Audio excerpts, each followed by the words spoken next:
Hello and welcome to TS Research View.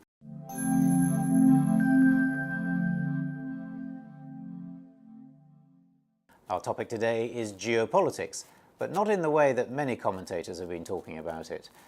We think it's too early to say with any level of conviction what the Trump presidency will do in the international arena. To what extent Trump's unorthodox statements about foreign policy will be reflected in real life. But what we can say with some confidence is what some of the main counterparties to the US will do.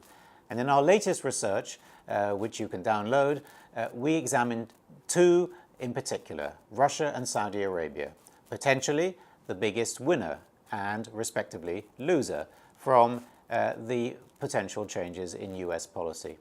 What will the Saudis do now? What will Russia do now? And what does that mean for investment risks?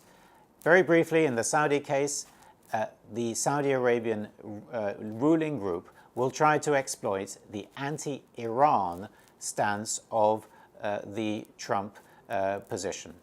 And that will mean, in particular, a new proxy intervention in eastern Syria, using Salafist fighters, the Ara al-Sham group in particular, to try to supplant ISIS in that part of Syria and present to America a new anti-Iranian card.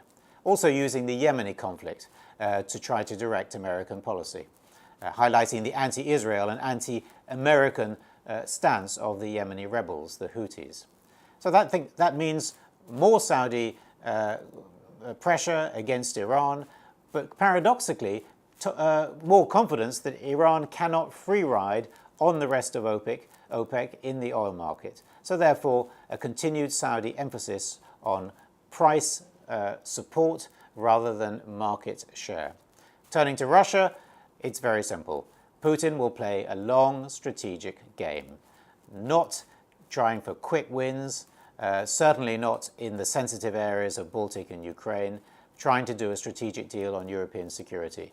Whether it can happen or not, only time will tell. But what we can say is that the latest developments in France have more concrete relevance for Russia than anything which might or might not come from the Trump administration, in the simple sense that François Fillon, if he were to become president, will not agree to renewing the sanctions as they are against Russia, of course the EU sanctions.